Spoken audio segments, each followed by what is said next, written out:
Hey guys, it's Chronoferry. Welcome back to another Hypixel Skyblock video, and today we're going to be covering the brand new 0.7.3 update, which is the Halloween update here on Hypixel Skyblock. So if you guys want to see more update videos like this, be sure to drop a like, subscribe, and let's get right into it. We're going to go through everything that was added in the patch notes. So first off, they have added the new Spooky Festival, which you can access on your calendar and events section of your Skyblock menu. Now you can see that it occurs once every week, and it lasts for about 1 hour, and there's also a new NPC called the Fearmongerer, which will be standing in the place of the Baker at the hub. Unfortunately, we can't actually access this event right now because it starts only in 2 days. So this is what we know so far. There will be an NPC, and when you kill mobs, you do get candy from them, and you can trade it with the Fearmongerer NPC, and you can get some nice rewards. And what those rewards are, we don't exactly quite know yet. We have to wait for the event to start. Now, next up, they have added some new items in the pumpkin collection as well. This one is pretty interesting. If you check your farming collection under your pumpkin over here, you can see that they have added this brand new training dummy. Now, this is actually pretty useful because what it does, right, is that it places a training dummy so that you can use it to test out weapons, other damage sources, and it can take the form of almost any mob. You can right click to access its settings, and this is how you craft it as well, using sponges, enchanted pumpkin, and an armor stand. However, from what it says in the patch notes, right, these training dummies only have 5,000 health, and I don't think you can increase it any further. And if so, if they do only have 5,000 health, then if you have a weapon that does more than 5,000 damage, then it is a bit pointless to have the training dummy. But I guess it's more useful for testing out lower damage weapons. Next up, we have the brand new farming boots, which comes under the pumpkin collection as well. So if I head back to the pumpkin collection, you get this farmer boots at the final tier of the pumpkin collection. And you can see the stats are really quite bad.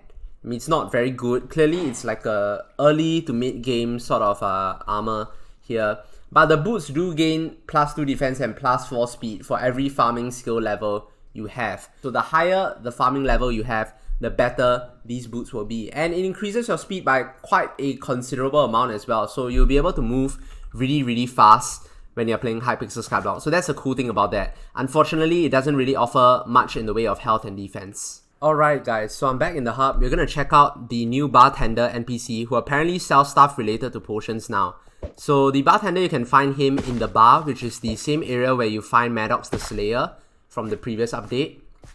Okay, so the Bartender NPC actually does something useful now. So if you right click on him, you can access his shop, and he sells a variety of different juices and coffees, and this will help you with your brewing if you are into potions and alchemy and all of that.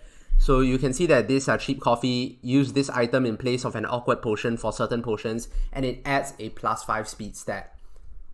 It is pretty cheap though. 1,000 coins isn't too expensive.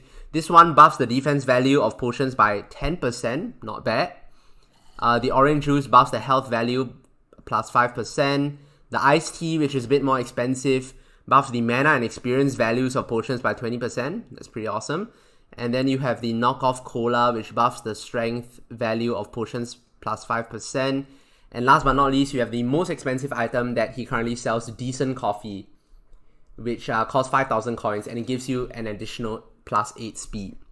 So the Bartender is a really nice NPC. If you're into potions and all of that, you definitely want to stop by here and buy all of this up. Okay, so for the remaining stuff, we have to go through the patch notes because there's a lot of words and some of these stuff can't actually be shown yet. So we're going to go through the patch notes.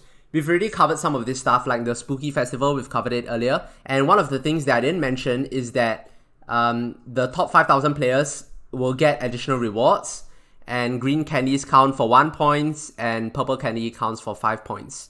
And higher level monsters will have better chance to drop purple candies as well. So you want to be targeting higher level monsters. Now, what do they mean by high level monsters? We don't actually know. I assume monsters with more health, like the Zealots, will have better chances to drop purple candies. So you want to slay the highest level monster that you can possibly slay if you want to do well in this event. So next up is this New Year kickback. So there is a Baker NPC, and he now sells a new item called the New Year Kickback for a whopping 250,000 coins. But this actually gives a really good benefit for if you have the New Year cake, right?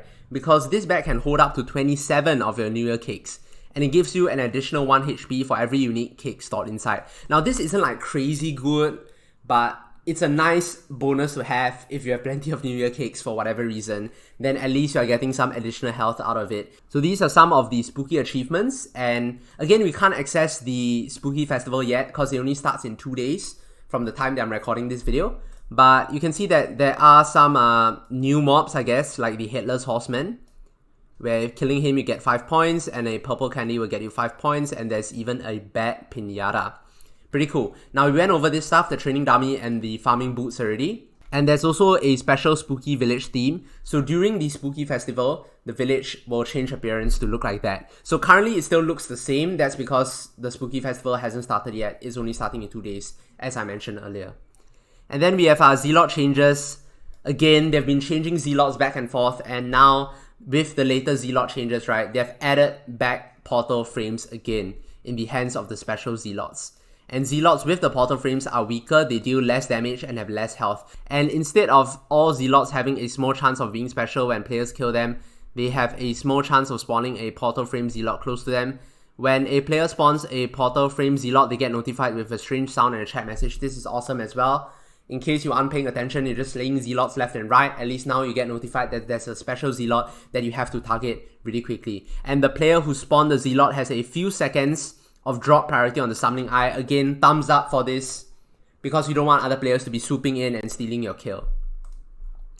And if a player needed more than 1 hit to kill their last regular Zealot, the spawn chances are buffed by 10%. Again, this is an amazing change, because let's face it, the people who are mostly farming Zealots can already kill the Zealots in 1 hit.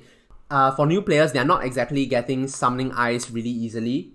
It's actually really difficult for them because players will just swoop in and kill everything in 1 hit. Now it's really nice to see that newer players with weaker weapons can actually get a benefit, and they can work towards getting more summoning eyes, which they can work towards getting the dragon armor set or aspect of the dragon, so on and so forth.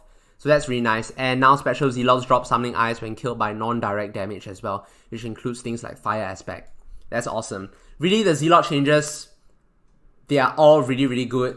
It honestly just benefits new players. It benefits, it doesn't benefit the snipers, of course, which is always a good thing, because you don't want people to be sniping the Zealots that you have worked so hard to grind for. And then there's some Colosseum changes, not really that interesting. I guess if you are a big PvPer, then this might be interesting for you, but I don't really do Colosseum stuff. Yeah, so damage and healing now reduced by 75%, players will not regenerate mana anymore, so on and so forth. And the Bartender Npc, I already went through that, so it's really awesome. You can use his stuff instead of awkward potions. And there's also 3 new tunes as well, so if you are the kind who play Hypixel Skyblock with music, you'll notice 3 different new songs or tunes that was added. And there are some general changes here as well. Watchers are now currently dropping arrows. Intimidation Talisman now works with spiders and blazes. And enchanted items can no longer be used to craft vanilla recipes. So there's a note on future content here which I want to speculate with you guys. So the current patch right now we have is 0.7.3. The next patch will be 0.7.4, and that is not the dungeons update. It says here there will be a smaller patch, and you can expect it to be released within 1 to 2 weeks. So of course they give some information about dungeons here. It says that the difficulty should scale from mid-game players beyond the current late game, and he claims that mobs will never be boring, so we'll see about that. Dungeons will feel simple, they have a lot of exploration and fun mechanics. I'm pretty sure everyone's excited for this, including myself. And next up, we also have skills. Now, it's pretty interesting that they're doing a revamp on skills, because they are right in the sense that skills don't really offer any progression, because skills is just like a nice fun thing to have, and it gives you some additional coins as well if you reach a new skill level. But now, apparently, they are going to go over the current skills one by one and improve their gameplay and give it some actual meaningful progression. So thumbs up to this. This is a really good change. Not sure when this is going to happen. Maybe it'll drop during the Dungeons update as well, the whole skills revamp. But anyway, it looks like things are really promising for Hypixel Skyblock, and I can't wait for the new stuff. So if you guys want to check out all my Hypixel Skyblock guides that I've done so far, link is down in the video description below. And be sure to like and subscribe if you guys enjoy seeing Minecraft videos, Hypixel Skyblock videos and all that, because that's what I upload to my channel on a regular basis. Thank you guys so much for watching. I'll see you guys in the next video.